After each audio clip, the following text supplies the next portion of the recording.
World Cup. South Africa outstars didn't run. I cannot believe it. Australia go into the World Cup final. 2015, England's ODI cricket hit rock bottom. A World Cup disaster left the team humiliated, written off by the world, and shaken to its core.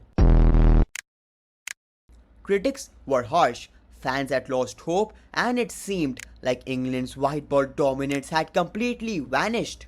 The Bangladesh Tigers have knocked the England Lions out of the World Cup. But from this heartbreak emerged a powerful transformation, a bold, fearless vision that would change English cricket forever. Right before the 2015 World Cup and after the tournament, or perhaps because of the consequences of that failure, a whole new era began for England cricket. Over the next 4 years, they defied conventions, silenced critics, and transformed from an underperforming side into a world-beating force. Then, 4 years later, in the most dramatic final imaginable, England's strategy came full circle.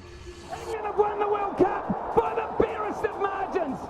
This is the journey that began with the Bangladesh Tigers knocking the England Lions out of the World Cup and ended with England lifting that very trophy by the barest of margins, by the barest of all margins.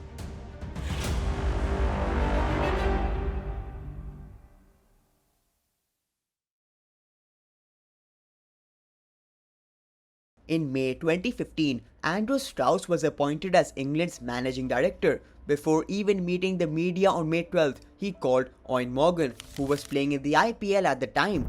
Morgan answered, mentally prepared for the possibility that he was about to be sacked. But Strauss asked him a far simpler question. Did he want to carry on as England's captain? Both agreed that significant changes were needed. Strauss assured Morgan that England already had everything required to become the best team in the world. They just needed to figure out how to make it all work. Drawing from his own experience of playing in 2 World Cups, Strauss acknowledged just how poor England's preparations had been and emphasized the importance of taking white ball cricket far more seriously if they wanted better results. Andrew Strauss also backed Morgan, stating that it was unfair to place the blame on him since he had only recently taken charge and did not have the team he wanted. And with the start of the Morgan era came a clear solution. England had to abandon their outdated approach and play with far greater intensity. Morgan knew this could no longer be about short-term fixes. England needed to lay the groundwork for long-term success with their eyes firmly set on the 2019 World Cup. Number 1. Separation and Selection. Peter Moores was sacked as head coach and Trevor Bayliss was appointed primarily for his white ball expertise. One of the first major strategies was the clear separation of England's red ball and white ball setups. This is also why James Anderson and Stuart Broad were completely left out of England's ODI plans. England allowed them to focus entirely on red ball cricket while building a pace attack better suited to their new ODI vision. When it came to selection, there was absolute clarity. England were no longer looking for players who could simply step up for a series or two. They wanted players who were fully aligned with the long-term vision and willing to play the way the team needed. England analyst Nathan Lehman explained that when players were shortlisted for this long-term rebuild, 2 critical questions shaped every decision. Would this player still be part of the setup 4 years later? And would he play in the style we require? If the answer was no, that player was not even considered. Andrew Strauss identified 3 key factors for predicting World Cup success: winning record, batting strength, and experience. With England set to play around 90 ODIs before the next World Cup, the plan was clear: maximize opportunities for younger players, give them exposure, and build their confidence over time. Morgan fully backed this philosophy, saying, "The more games we can get into our youngsters, the more experience, the more performances they can put in, the better." England wanted to back players through this new selection approach, and over time it proved to be a masterstroke. Perhaps no example captures this better than Ben Stokes, a player who went from villain in 2016 to hero in 2019. Number 2. Attacking cricket and backing. In the 2015 World Cup, England's batting was one of their biggest letdowns. The eventual champions Australia were scoring at a blistering 6.82 runs per over. England lagged far behind at just 5.48. To put that into perspective, England hit only 18 sixes in the entire tournament. Chris Gayle alone hit 26. In fact, among all teams, England had only hit more sixes than UAE and Scotland, a stark reminder of just how outdated and timid their batting approach had become. Eoin Morgan knew that had to change. Before England's first match of the new ODI cycle, he gathered the team at Edgbaston and set a completely new tone. His message was simple. England would now play attacking cricket, mirroring the fearless style many of these players already embraced in county cricket. The impact was immediate. In their very first match of this new era, England smashed a staggering 408 against New Zealand and secured a dominant victory, a statement that the transformation had truly begun. But what truly defined the shift was not just aggression, it was backing. Morgan gave his players unwavering assurance that they would not be criticized for getting out while attacking. Alex Hales and Jason Roy, for example, were told before the first series of this new cycle that as long as they maintained that aggressive approach, they would be backed for an entire year. This was a complete departure from England's old, cautious mindset.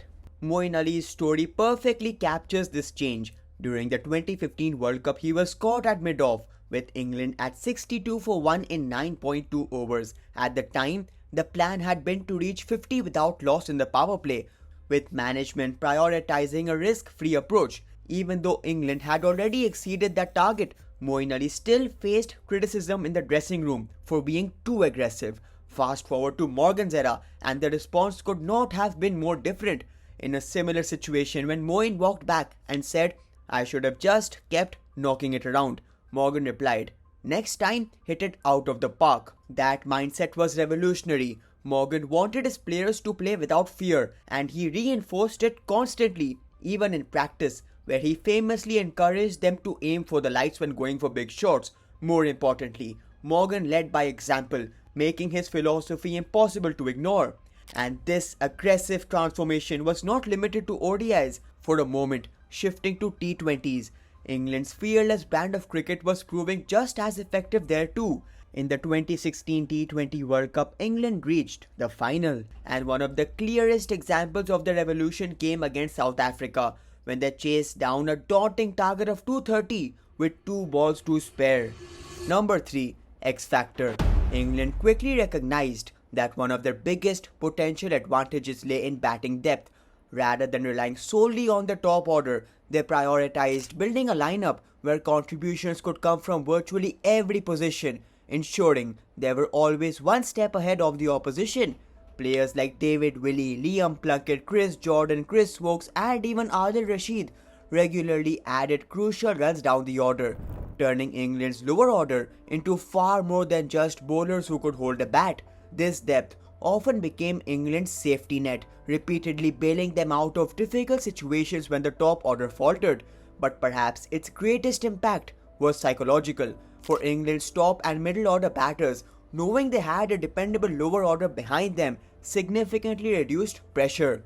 It gave them the freedom to play with greater intent, attack more aggressively, and fully embrace Morgan's fearless philosophy without constantly worrying about collapse. Number 4. Strategic evolution and backing. Before their very first selection meeting, Trevor Bayliss made one thing clear. England's bowling attack needed variety. They needed a spinner who could turn the ball both ways, a left-arm seamer, and a genuine quick. That vision became the foundation of England's strategic evolution. One of the boldest decisions was the return of Adil Rashid to England's ODI setup after 6 years. He was not viewed as a short-term fix, but as a central pillar of England's long-term plans. Between 2015 and 2019, he became England's most capped ODI player, featuring in 83 matches during that rebuild. Notably, 6 of the top 10 players with the most ODI matches between the two World Cups represented England. What truly unlocked his impact was the backing he received. England's coaches made it absolutely clear that they were far less concerned about the runs he conceded and far more focused on the wickets he could take. That freedom allowed Adil Rashid to attack, take risks, and evolve into one of England's biggest wicket-taking weapons. At the same time, England made equally bold decisions in their pace department. After the 2015 World Cup disaster, James Anderson and Stuart Broad were completely sidelined from white ball cricket, allowing them to focus on tests while England reshaped its ODI bowling core for the future. Mark Wood brought genuine raw pace. Liam Plunkett became a middle over specialist with his clever cross-seam deliveries and cutters, while David Willey added a crucial left-arm angle along with swing up front. And then came perhaps the toughest call of all. Despite David Willey playing a major role throughout England's entire 4-year rebuild, he was heartbreakingly left out just weeks before the 2019 World Cup to make way for Jofra Archer. It was ruthless, but it perfectly reflected England's new mindset. Archer's express pace, wicket-taking threat, and ability to deliver under pressure made him impossible to ignore. Number 5. Wake-up call. Between 2015 and 2019, England shattered records, redefined ODI batting, and rapidly transformed into one of the most dangerous white ball sides in the world. Throughout this new era, England were encouraged to play aggressive and smart cricket. But in the Champions Trophy semi-final against Pakistan, England drifted away from that balance at the worst possible moment. Entering the match undefeated and full of confidence, England were batting first against an unpredictable Pakistan side that would eventually go on to lift the trophy. On paper, it was the perfect stage for England's fearless batting approach, but Pakistan's bowling attack had other plans. As wickets began to fall and pressure slowly built, England's batters looked increasingly uncertain. Instead of sticking to their aggressive yet smart philosophy, they seemed caught between caution and panic. They were bowled out for just 211. Dot balls created scoreboard pressure, and rather than rebuilding through calm strike rotation with singles and doubles, England often looked to force big shots simply to break that pressure. This semi-final was a painful setback, but it also became one of the most important educational moments of Morgan's era, a reminder that to win the biggest prize of all, England would need not just fearless cricket, but smarter fearless cricket. Number 6. 2019 World Cup. By May 2018, England had risen to the number 1 spot in the ICC ODI rankings and were widely seen as one of the favourites for the 2019 World Cup. A year later, with the tournament being played on home soil, they entered it as the top-ranked ODI side in the world. But the journey to glory was far from straightforward. During the group stage, England suffered 3 defeats against Pakistan, Sri Lanka and Australia. Yet beyond those setbacks, they consistently showcased the aggressive brand of cricket that had defined their transformation. In most of their victories, England dominated with remarkable intensity. And even in defeat, their losses often came not because they lacked intent, but because they occasionally pushed that aggression a little too far. Against Pakistan, while chasing 349, England were 320 for 6 and needed 29 runs from 14 deliveries, but they collapsed. Against Sri Lanka, chasing 233, they were bowled out for 212 despite needing only 21 runs from 18 balls. Against Australia, chasing 286, they were dismissed for 221 and they still had 5.2 overs left. These defeats exposed England's lingering flaw, over-aggression in key moments. England began refining the balance between fearless cricket and smarter decision-making. That growth became evident in the semi-final against Australia. Facing one of their biggest rivals once again, England produced one of the most dominant performances of their entire journey. They bowled Australia out for just 223 and then chased the target down with 107 balls to spare, losing only 2 wickets.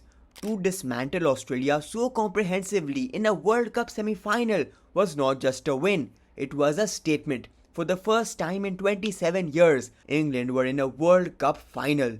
And in that final against New Zealand, everything their 4-year rebuild had been building toward was tested. Chasing 242, England were in serious trouble at 86 for 4 after 23.1 overs. The pressure was immense. But this time, England did not panic. Ben Stokes and Joss Buttler embodied the very evolution of Morgan's England, aggressive but smart. Their crucial 110-run partnership steadied the innings.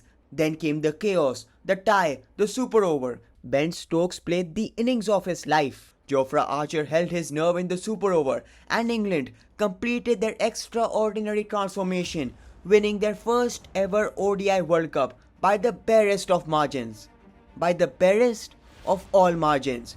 And just like that, a journey that began with humiliation in 2015 ended with England on top of the cricketing world in 2019. England had turned one of their darkest chapters into their greatest achievement. But here's the twist. Just 4 years after conquering the world, England found themselves at rock bottom once again. The 2023 World Cup was a disaster. The 2025 Champions Trophy was no better. In the next chapter, we'll break down everything that went wrong and how England went from the top of the world back to disappointment. But for now, do you think this was one of cricket's greatest modern day turnarounds? Let me know your thoughts, and that's all for today.